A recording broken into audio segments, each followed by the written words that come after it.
வணக்கம். இது தமிழ் வழி வேதியியல்.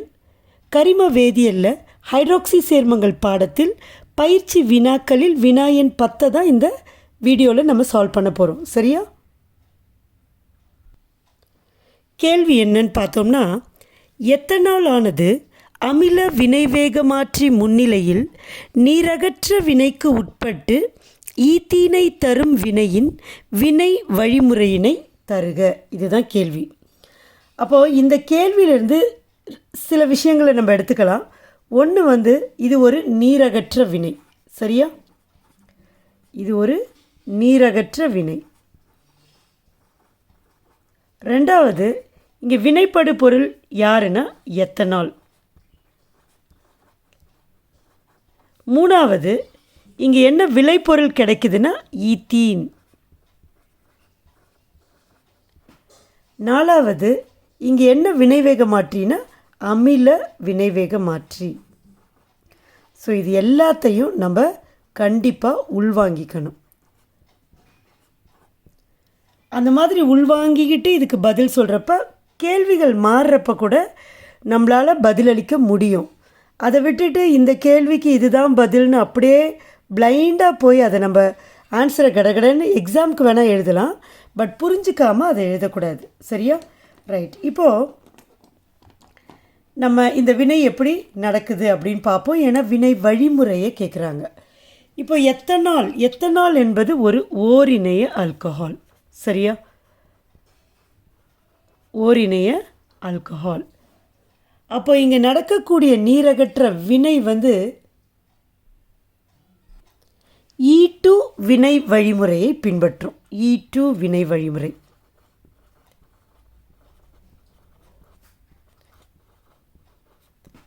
இப்போ E2 வினை வழிமுறைன்னா என்னது? ஒரே ஸ்டெப்பில் இந்த OH தொகுதி H2Oவாக மாற்றப்பட்டு நீங்குவதும் அதுக்கப்புறம் H+ நீங்குவதும் ரெண்டும் ஒரே டைமில் நடக்கும். சரியா? அதாவது புரியுதா நான் சொல்கிறது? நீரகற்ற வினைனா முதல் ஸ்டெப்பு என்ன ஆகுன்னா ஆல்கஹால் புரோட்டோனேற்றம் அடையும். முதல் ஸ்டெப்பில் ஆல்கஹால் புரோட்டோனேற்றம் அடையும். ரெண்டாவது ஸ்டெப்பில் இந்த H2O அந்த மூலக்கூறை விட்டு நீங்கும். மூன்றாவதாக என்னாகும்?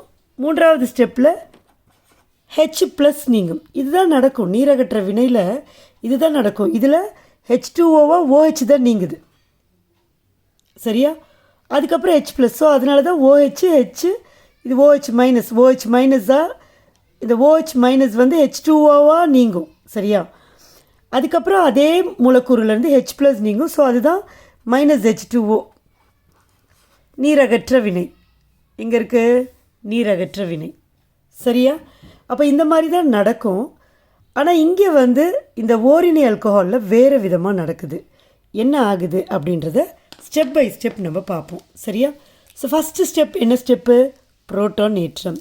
அப்போ ஆல்கஹால் மூலக்கூறு என்ன ஆகும்? புரோட்டோனேற்றம் அடையும். அப்போ இங்கே யார் ஆல்கஹால்? எத்தனால். சரியா? எத்தனாலோட மூலக்கூறு வாய்ப்பாடு என்ன? CH3 CH2 OH. ஸோ நம்ம அமிலம் சேர்க்குறோம் இல்லையா? வினைவேக மாற்றியாக அமிலம் சேர்க்குறோம். அந்த அமிலம் H2SO4 அப்படின்னு வச்சுப்போம். அப்போது OSO3H பிரித்து எழுதுகிறோம். அப்போ தான் நம்ம எப்படி புரோட்டோனேற்றம் அடையுது அப்படிங்கிறத நம்மளால் புரிஞ்சிக்க முடியும். இது H2SO4 தான். இது H இந்த ஓவில் இருக்கிற 2 எலக்ட்ரான்கள், தனித்த எலக்ட்ரான் இரட்டைகள் இருக்கும். இந்த தனித்த எலக்ட்ரான் இரட்டைகள் இதை போய் அட்டாக் பண்ணும். அப்போ இந்த பாண்ட் இப்படி ஷிஃப்ட் ஆகும். ஏன் போய் இதை அட்டாக் பண்ணுதுன்னா, இந்த முதல்ல இந்த OH தொகுதி நீங்கணும். நான் நிறைய தடவை சொல்லியிருக்கேன், இந்த OH தொகுதி ஒரு வலிமை குறைந்த நீங்கும் தொகுதி. இந்த OH தொகுதி ஒரு வலிமை குறைந்த நீங்கும் தொகுதி. அப்படின்னா என்ன அர்த்தம்? அந்த தொகுதியானது அந்த மூலக்கூறை விட்டு போகாது. அதான் வலிமை குறைந்த. போகாது. ஸ்ட்ராங்காக இருந்துச்சுன்னா நீங்கும் தொகுதியாக, ஸ்ட்ராங்கான நீங்கும் தொகுதியாக, அதாவது வலிமை மிகுந்த நீங்கும் தொகுதியாக இருந்துச்சுன்னா அது என்ன பண்ணுன்னா டக்குன்னு போயிடும். ஆனால் இது காரத்தன்மை அதிகமாக உள்ளது. இந்த கார்பனுக்கும் ஓக்கும் நடுவில் இருக்க பிணைப்பு வந்து வலிமை அதிகமாக இருக்கிறதுனால இதால் நீங்க முடியாது. அப்போ அது ஒரு வலிமை குறைந்த நீங்கும் தொகுதி. இப்போ நம்ம வினைவேக மாற்றியாக அமிலத்தை சேர்க்குறப்ப இந்த ஆக்சிஜனில் உள்ள 2 தனித்த எலக்ட்ரான் இரட்டைகளில் ஒரு தனித்த எலக்ட்ரான் இரட்டையானது அந்த ஹைட்ரஜனை போய் அட்டாக் பண்ணுது. அப்போ வந்து இந்த ஆல்கஹால் புரோட்டோனேற்றம் அடையுது. அப்போ இங்கே எது போகுன்னா மிச்சம் இந்த HSO3O- இது போகும். அடுத்த ஸ்டெப்பில் இது இந்த அயனி வந்து இங்கே போயிடும். சரியா? அப்போ ஹெச் இருக்கும். இந்த ஹெச்சை போய் இதை அட்டாக் பண்ணோம். அப்போ என்ன கிடைக்கும் அப்படின்னு பார்த்தீங்கன்னா CH3 CH2O இது கூட சேர்ந்துச்சுன்னா ஹெச்சா. இங்கே ஆல்ரெடி ஒரு ஹெச் இருக்குங்களா? இப்போ 2 எலக்ட்ரானில் அதோட 2 எலக்ட்ரானை கொடுத்துச்சா, அதனால் அதுக்கு ப்ளஸ் சுமை வந்துடும். இதுதான் புரோட்டோனேற்றம் அடைந்த ஆல்கஹால். சரியா? ஸோ இந்த புரோட்டோனேற்றம் அடைந்த ஆல்கஹாலை அப்படியே கண்டினியூஸாக போடலாம். உங்களுக்கு புரியறதுக்காக நான் பிரித்து போடுறேன். நீங்கள் கண்டினியூஸாக கூட எக்ஸாமில் எழுதலாம். இதை போட்டு கன்ஃபியூஸ் பண்ணிக்க வேணாம். சரியா? ஸோ இந்த வேணால் இப்படி போட்டுறேன் நான். இந்த புரோட்டோனேற்றம் அடைந்த ஆல்கஹால் என்ன பண்ண போகுது? அடுத்த ஸ்டெப்பில் H+ஐ, அதாவது இந்த இப்போது புரோட்டோனேற்றம் அடைஞ்ச உடனே இந்த தொகுதி இருக்குல்ல H2O, இது வந்து இப்போ வலிமை மிகுந்த நீங்கும் தொகுதியாகிடும். அப்போ டக்குன்னு போயிடும். இது உண்டான உடனே இது வலிமை மிகுந்த நீங்கும் தொகுதி.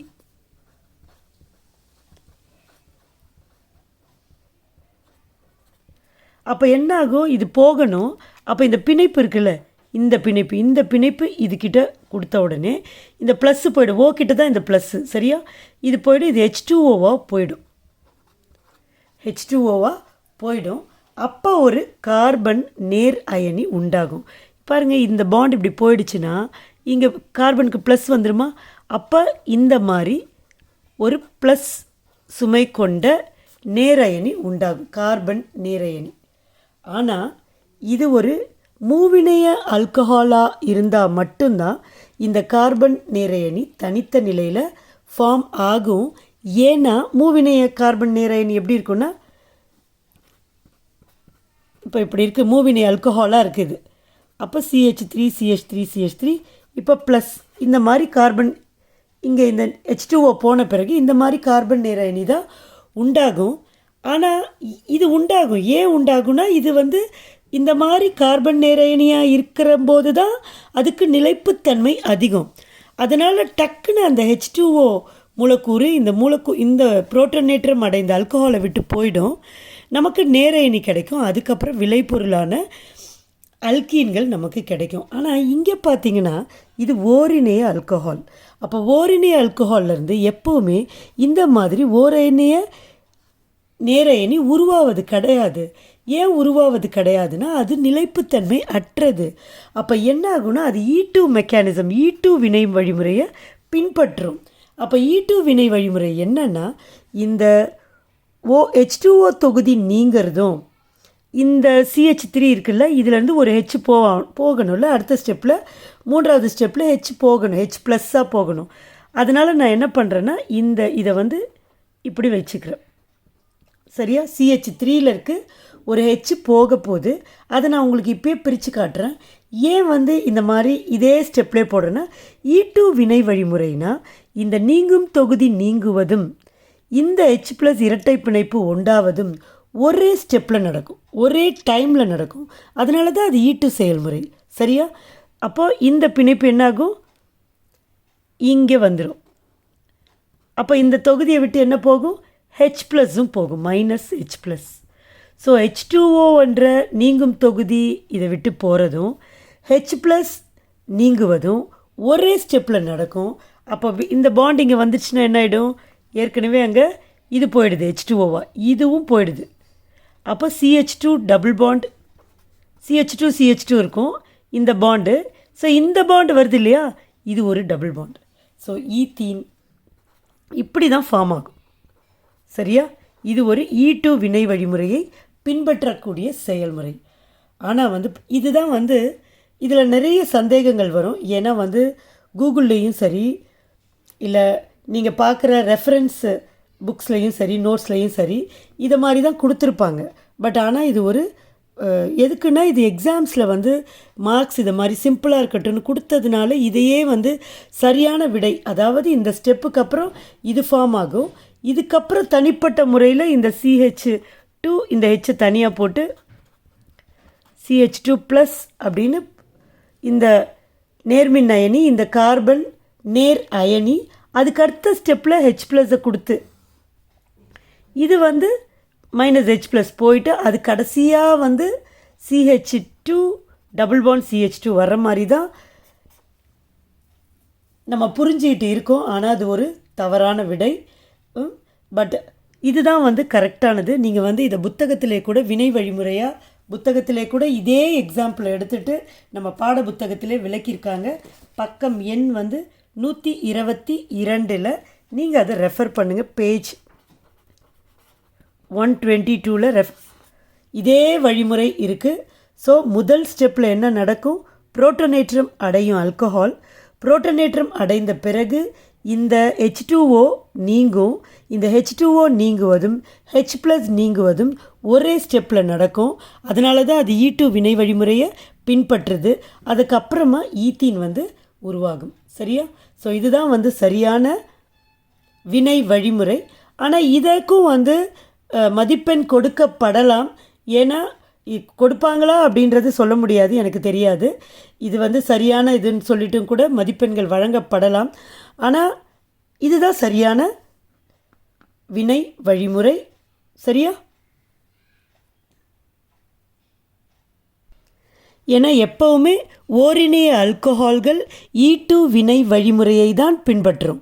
E2 வினை வழிமுறைனா ஒரே சமயத்தில் நீங்கும் தொகுதி நீங்குவதும் அந்த H+ நீங்குவதும் ஒரே நேரத்தில் ஒரே ஸ்டெப்பில் நடக்கும். சரியா? மூவிணைய ஆல்கஹால்கள் தான் என்ன பண்ணோம்னா E1 வினை வழிமுறையை பின்பற்றும். E1 வினை வழிமுறையில் முதல்ல வந்து இந்த மாதிரி நிலைப்புத்தன்மை உடைய கார்பன் நேரயனி உண்டாகும். அதுக்கு அப்புறமா இந்த 3 கார்பன்லேருந்து ஏதாவது ஒரு அல்கைல் தொகுதியிலிருந்து H+ நீங்கும். சரியா?